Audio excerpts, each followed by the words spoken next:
Welcome to Inside Hawaii Real Estate. Hawaii real estate is such an interesting topic. Everybody wants to know, how's the market? Well, our market here in Hawaii is different from anywhere in the US. And our show is all about walking through real estate topics together on a journey together with you to go inside Hawaii real estate. And I want to introduce you to my co-host, Will Tanaka. So Will is a full-time realtor together with me. And what's so unique is that he actually has a background as a real estate litigation attorney. He ran a couple of national title and escrow companies. And so it's a very special thing. Together, Will and I help buyers and sellers of real estate. So welcome, Will. Hey, Leonie. Well, to everyone, so Leonie Lam is my wife, business partner, and co-host of our show. She's a broker, a 20-year veteran of the Hawaii real estate industry, and a former executive of two of Hawaii's largest brokerages. So we are a husband and wife real estate team having a lot of fun. And today we're very honored to have a very special guest, Indar Lang. He's a CEO of White Sand Capital and Our Home Investments. So two companies. He's a local boy from the Big Island, and Indar is considered one of the experts in building wealth through real estate investing, property flipping, renting apartment complexes, vacation rentals, and he loves to share his experience. So welcome, Indar.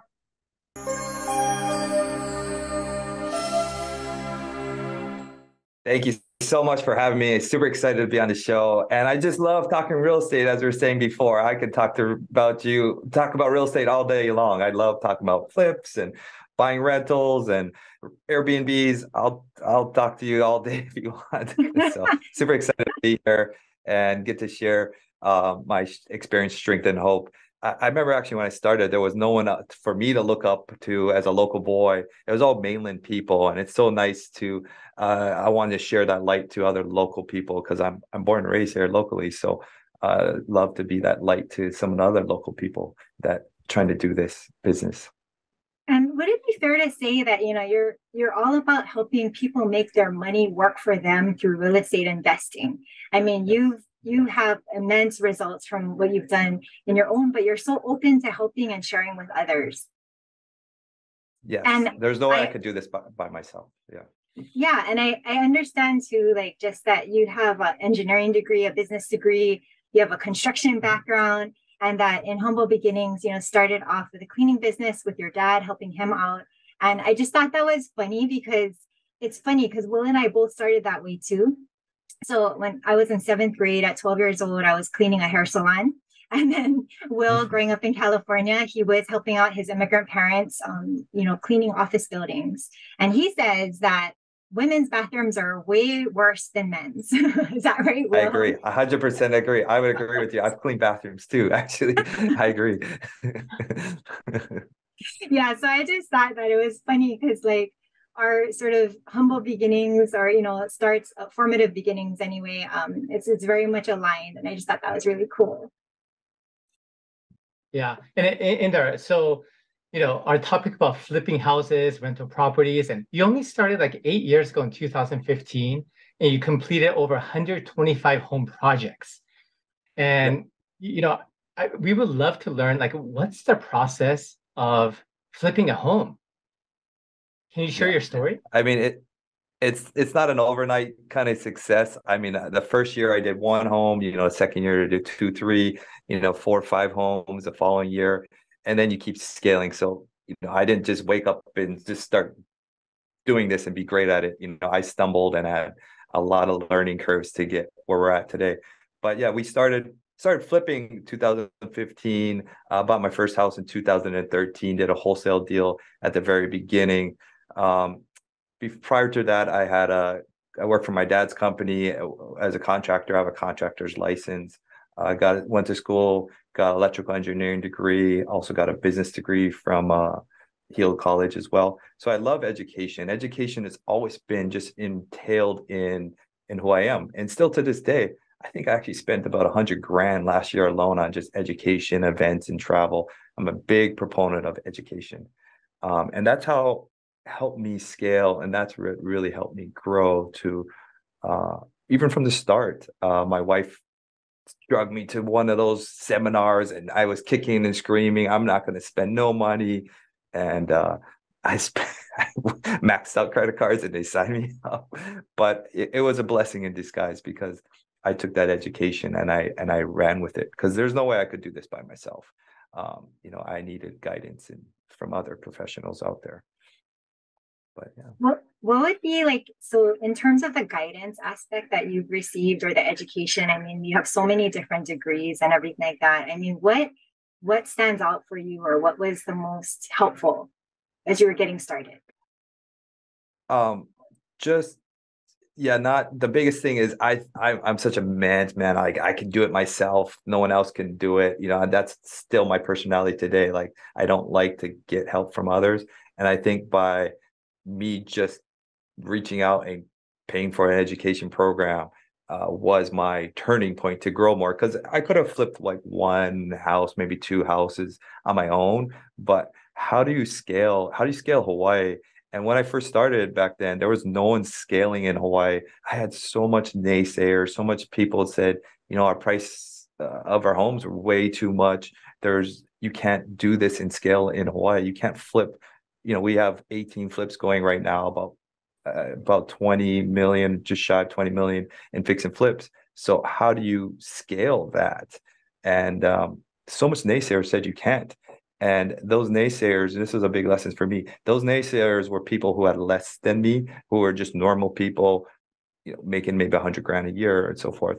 I had a mentor early on who was a millionaire, and he said, somebody's going to do it and somebody's going to figure it out.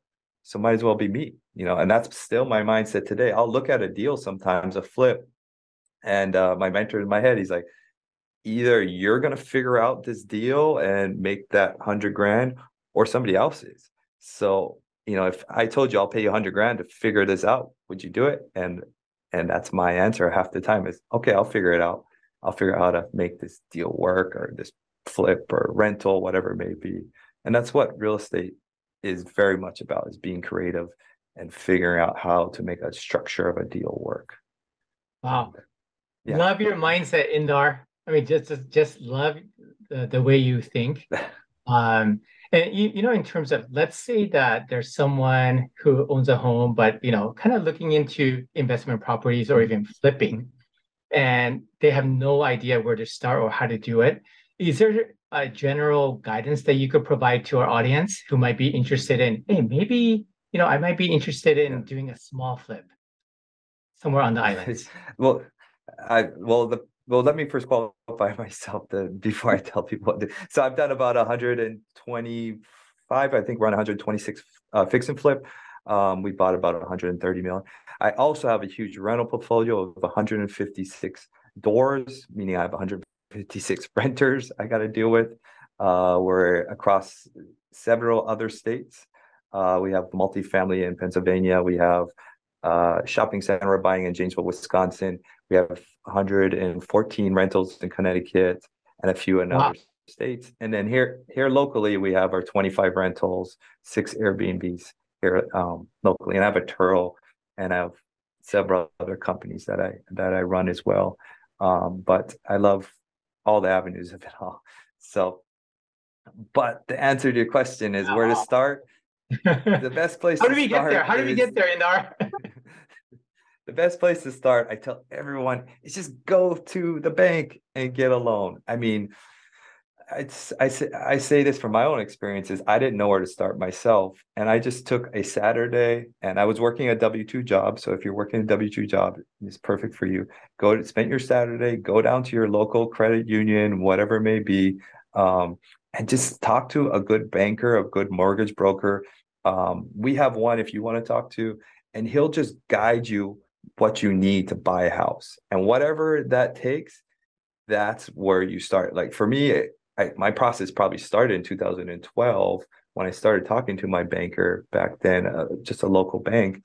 And he told me, okay, you got to have, get your taxes together and get your income up and whatever, pay off these credit cards. And then we can go buy a house. I bought a box. It was like 500 square feet in Waikiki for like $200,000. It was like a huge thing for me. But I bought it and lived in it, and I painted it and took care of it with me and my girlfriend, my wife now. She helped me pay for the mortgage. And it was like crazy for me to think of back then. I had a program actually. It was 1% down. That's all I needed to buy the house. So that was amazing. Wow. Um, Lived there, sold it in 2 years, and after 2 years, you pay no capital gains. I made $90,000, and then I took that 90 and I rented, and that 90 was how I started rolling that into my first flip, and then I did a two or three more, and keep. I leverage money now. That's what we do in this business, and that's what I'm just telling you right off the bat is go to the bank and leverage the free money available, the FHA loans that are amazing loans that are available. So it's the best place to start is just to start. And that's kind of in line with what you said in the beginning, which is like getting the education, right? Because it's taking action, going to the bank and finding out, but also learning your own financial situation and what it's going to take for you to get that loan or to get to that level. And for some people, it could take some time to prepare or to get different things in line and all of that, or they might not even realize that they're in position right now to make that step. Yeah, and just to buy anything, don't be too don't. I think we have this syndrome here in Hawaii that our first purchase is going to be our final end all, like $1 million dream house. And no, it's not. I bought my first little condo at $240,000, sold it for $340,000. Did more flips, blah blah blah. Bought my next personal residence at 400,000, I think it was, and we sold for 700,000. And now I'm in not even my dream house, I wouldn't call it. I bought my house now at $1 million, and fixed it up, and it's appraised at $2 million. And then I'll sell that and probably get to Kahala on the beach sometime eventually. I don't know. That's probably like 5 million. Who knows by time then? But it's not your end all be all house. It's just that's how we have to do it here in Hawaii. You have to start with a small little condo townhouse, or maybe on the outskirts, Waianae or something, to live in it, sell it, and then keep moving up in life. I think we often think we're gonna save up and buy our dream house off the bat. It's too hard to do that way. And some of the slides that you prepared, you actually do talk about the foundation, about getting a loan from the bank, because usually a lot of people think, okay, let's try to identify property first, but that wouldn't make sense because if you can't qualify. So absolutely, like you go to the bank, mortgage broker. Would you even include hard money lenders in that mix if you're a first time flipper? Well, if you're looking for a flip, yes, I would say so. But I would take advantage of the cheaper and easier money, the FHA, the Fannie Freddie back loans. Those just cheaper money that's available, and that's what I do. I leverage money from investors, from people. I even have lines of credit from credit cards, personal lines of credits from the different banks. I leverage all this money and I put it to work, and I make it work for me. And in return, my investors make a killer return off their money. All the different banks and all these different companies that I borrow from make huge returns.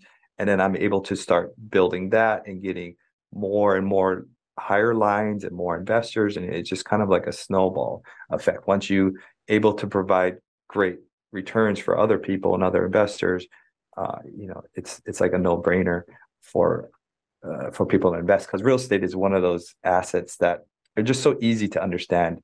I buy a property up here, and I'm gonna fix it here, and I'm gonna sell it for more. It's pretty easy to explain to people about fix and flipping and so forth. It's not rocket science sometimes. When you're talking about the leveraging and all of that, I mean, it almost sounds like to me it would take like an OCD level of like sort of management skill to be able to kind of keep control of all those different things, right? All those factors. And especially because you're doing it for investors now, but even when you're doing it for yourself, right? I mean, you have to really stay on top of that if you're going to be working it that way, which is kind of outside the box. I love it. It's another way of thinking. It's another way of doing things to make your money work for you, right? Yeah. I'm a numbers guy, and that's how I got a degree in electrical engineering, and I loved calculus. So I just love numbers. I love Excel spreadsheets. You should see how many different Excel spreadsheets I got. So that's kind of the basis of what makes very helpful for me. And in real estate in general, I don't try to take emotion into any deal I look at. I just trust the numbers. I trust the data. Are these numbers set, for this and this and this? I trust the data that's given in front of me. I actually have an underwriter in the Philippines that really analyzes all the data for me, provides me a nice Excel spreadsheet, and then I can review and check out the numbers. It's all numbers for me. Hey, Indar, okay, so let's say that I go to a bank and maybe I could purchase a property, like a $300,000 property. Can you walk us through the steps on, okay, how do you identify a property? How do you identify that it's actually a good deal for a flip? So in regards to flips, we're mostly looking for any kind of way we can add value. We force appreciation in by making a new kitchen, new flooring, new roof. This is how we're adding value to properties. In X amount of value we're adding. Same thing applies actually even multifamily too. We add value in multifamily properties or commercial properties through a little more advanced way. But so first figure out how can we add value. So we're looking for a property that is distressed, most of the time maybe abandoned. The crackhead model is my favorite house. It's something that maybe the homeowner is way behind, and we can get it at some kind of discounted price.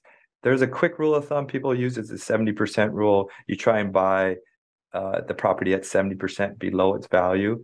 And it's a win-win on both sides most of the time in these scenarios, because one, these homes can't be sold on the open market because they're not livable, or they may be behind on a loan or about to be foreclosed on, or you're buying directly from the bank, whatever it may be. You're buying pretty much something that nobody else wants. And you got to be ready for that, because it's not easy as they make it seem like on TV. You're buying problems. You're buying somebody else's problem. I just had a renter. It took me, not a renter, he was a squatter. It took me a year and 15 months to actually evict them because our laws are so hard here in Hawaii. So I bought somebody else's problem at a discount, really big discount. But that's what you're taking on. You're taking on a big discounted problem. And then from there, I'll figure out different ways to secure the property. So my first action is to just take action to get a property, lock it up, and then figure out how to secure it with hard money lenders, bring in my private money lenders, and help fund that deal, figure out how to fund that particular flip. And so we're looking to buy well below 70% the market. We actually use a really deep deal analyzer, because here in Hawaii, our properties are $1 million plus. So every little number really can affect the outcome of your specific deal. We've done $4 million flips, and so every little cost can really change your outcome of a deal.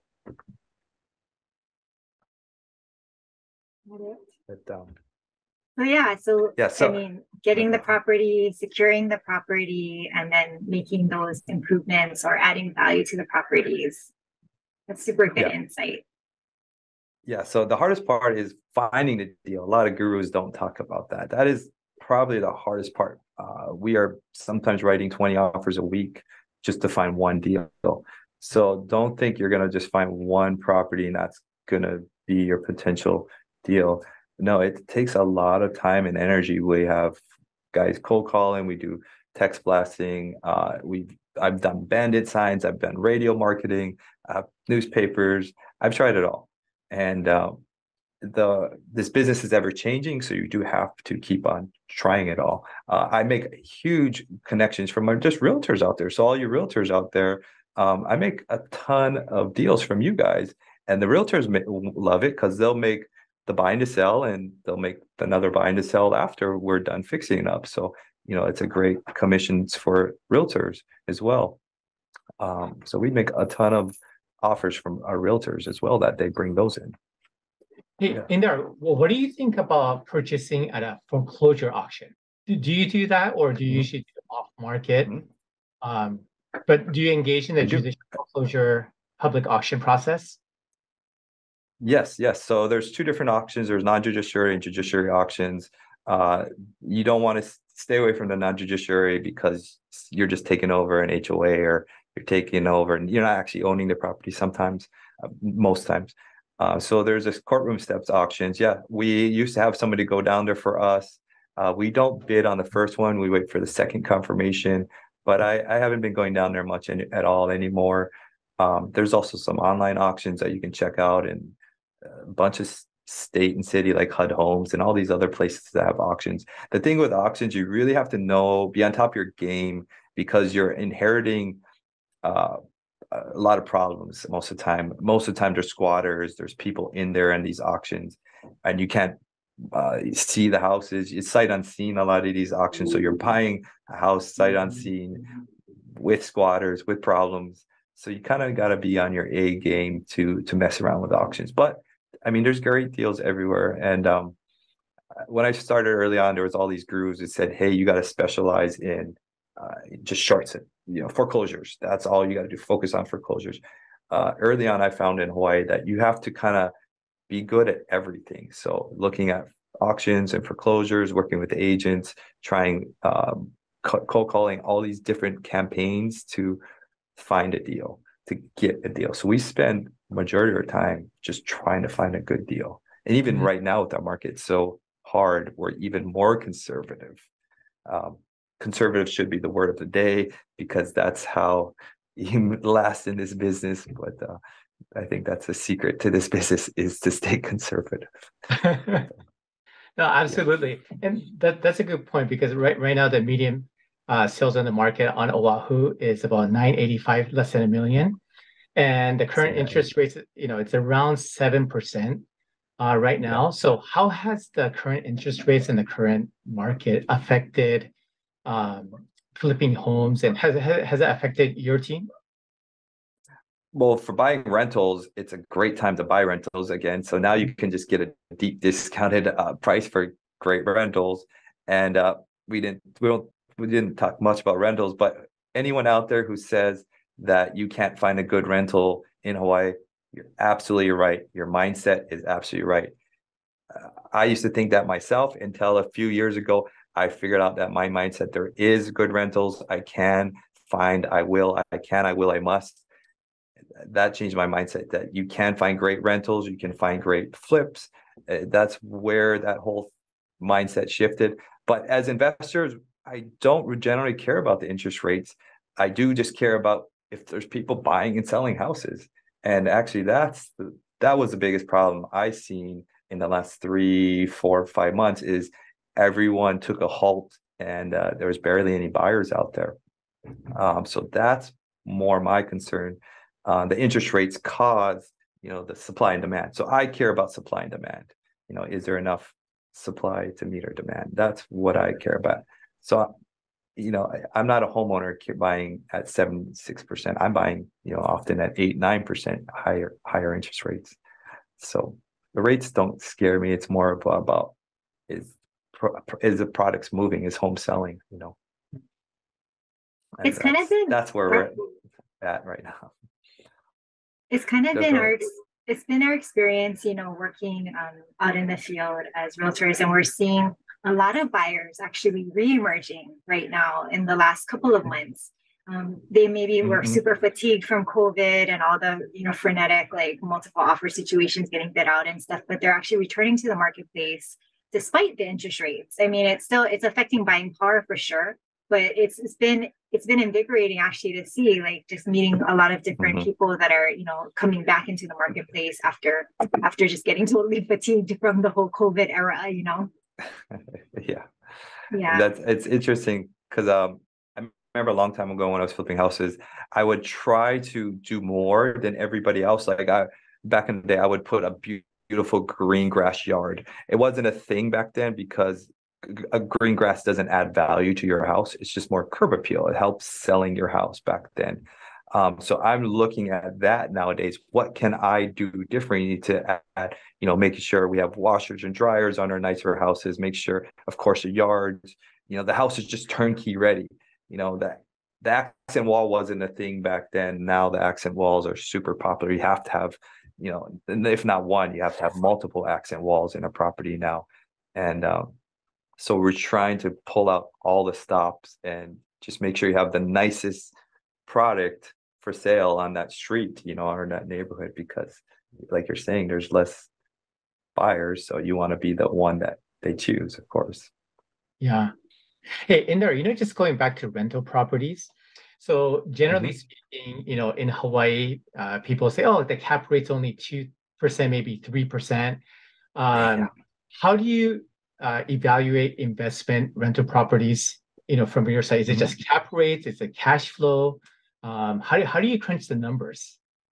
So that's a great question. I use cap rates primarily when we're buying multifamily commercial properties. We're buying a $6 million shopping center in Janesville, Wisconsin right now, and we use a cap rate scenario looking at NOIs and so forth. But if you're just looking at just a single family, just everyday rental, maybe an Airbnb, we use a 1% rule, and it's a quick rule of thumb just to analyze a good deal. So say we're buying, I don't know, a $200,000 rental in Waianae, we should be able to rent that property for $2,000. And it's just a quick rule of thumb to know if a property is going to cash flow and cover its criteria. It's just a good dirty rule of thumb. And I actually use that 1% rule, even looking at we were looking at I think 100-unit deal the other day, and I broke out what each unit cost to buy, and it was at 1%. So I can use that rule really quickly in an Excel sheet that just pops in my email real quickly. And then we try to use 2% actually for Airbnb. So 1% for single family. We also have Airbnb. We actually do midterm rentals. Is really a hot topic right now. We have a few midterm rentals as well, which is another hot topic a lot of people are talking about that have started to do ourselves. But the 1% rule is really important to follow. And then one more rule I like to follow. I use a BRRRR strategy. The old school way of thinking was to buy a rental, pay it all down, have no debt, and then you're finally cash flowing. New school way of thinking is to make money move, the velocity of money. The quicker I can move money to do more allows me to do more. So we'll buy a property again at about 70% below the market value. And in doing so, once we fix it up, we added our value all in at 70%. That's your repairs, that's your holding costs, your escrow costs, everything. You want to be in about 70% below the market value, below ARV, we say. And then I'll go to the bank and I'll try and get a loan at 75%. So that difference, give or take, if I went over on a budget or my appraisal was off or so forth.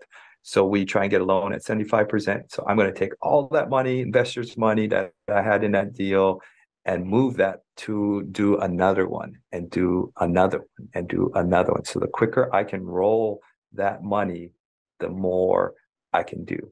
I'm literally refinancing my Connecticut properties right now into a higher interest rate loan. And when you'd be thinking, why would you want to do that?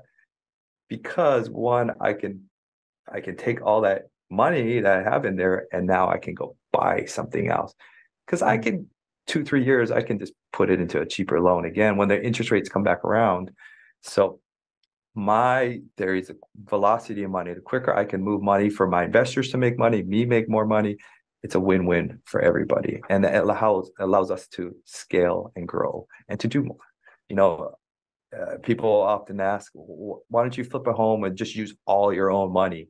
Just use your money on one deal. And to me, that's way riskier than me doing 18 flips at a time. My risk mitigation is spread out now. If I, God forbid, I lose on one flip, I got 17 others to be all right on. I do use investors and other people's money, so I do make a lot less off a deal. But now, making off of 18 is better than making off of one, of course. Walmart effect.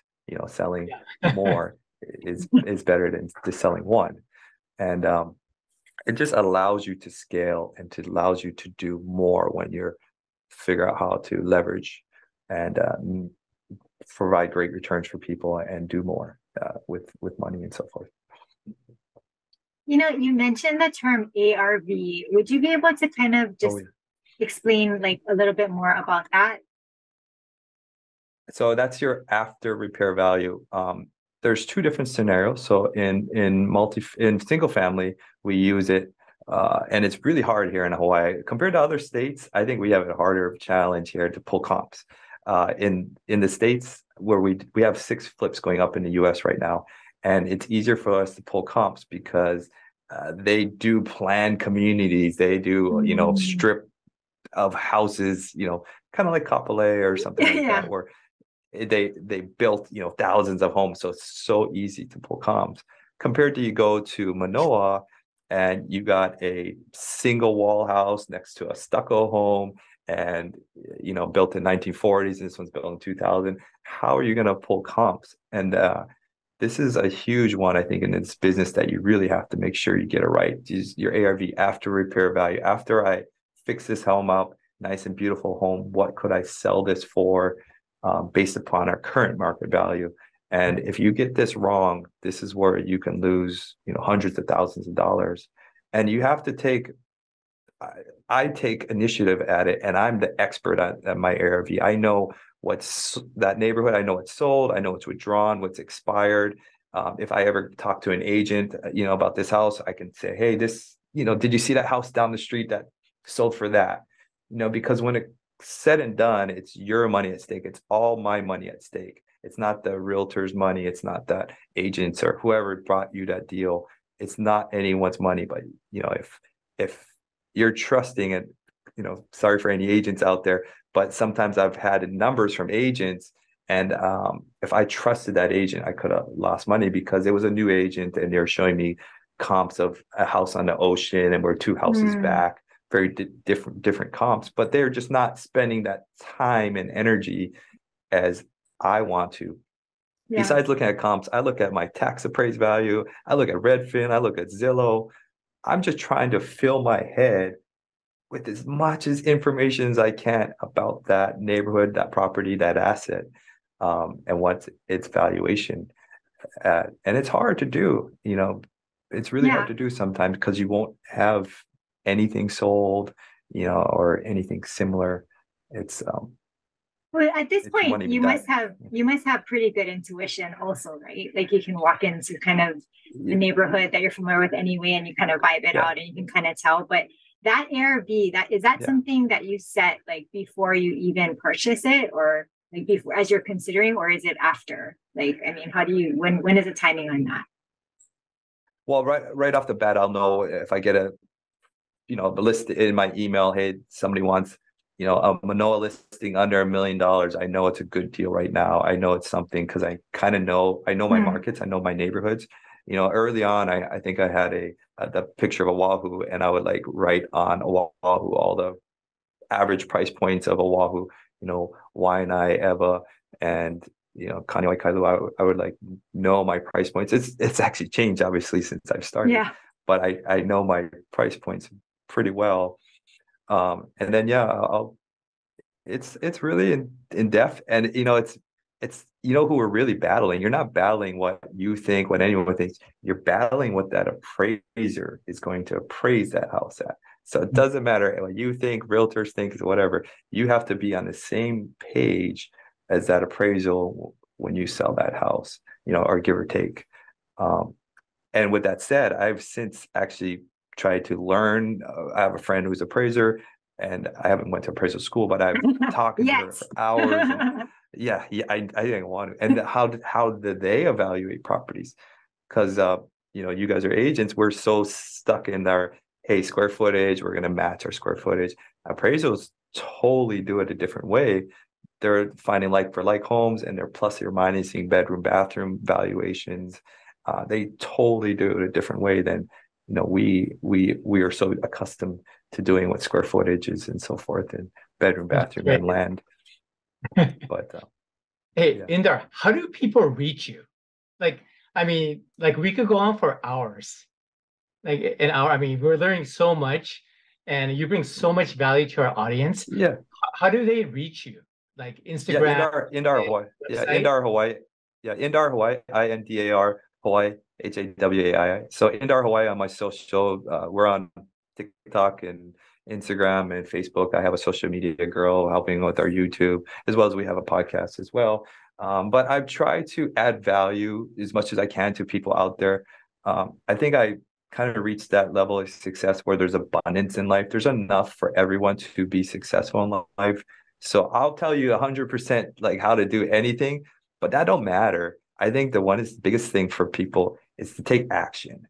And that's, I think, what separates the richest people from the people, under, and then, me down here, and then, other people is when I see something or like, I just do it now and I'll figure it out later. Like I may have screwed up, I may have done it wrong, but I just took the time and did it. And that's been my philosophy, is just to figure it out now, get it, and just move on. Even if it's wrong. And even real estate, I will buy a property now and I'll get a hold of it, or lock it in contract and get a hold of it and figure it out later. Because that's the coolest thing about real estate compared to buying stocks. You buy stock, you're all in, you bought that stock. In real estate, you can lock up a property under contract. You have a J1 inspection. You have a inspection period to get out of that contract, or negotiate that contract down, or do whatever you want. Or I buy properties with hard money loans and really expensive loans, fix them, and then I'll repurpose that loan into a nice, cheap, Fannie for a low interest rate loan. So get hold now, figure out now, and just do it later. Yeah. So taking action is my point to that whole story. Man, love the mindset, taking action, right? Just digging deep into the numbers and just doing it. So we learned so much, from you. We are immensely grateful, Indar, for your time and your energy, sharing your wealth of information. Thank you. Yeah, okay, we everyone, get to get to the slides. Yeah. Indar Hawaii, and just message and comment. It's real estate is a whole new language, so just ask questions. Yeah, thank you so much, Indar. Thank you so much, Indar. Thank you for having me. Aloha. Great to be on. Yes, thank you guys. Aloha.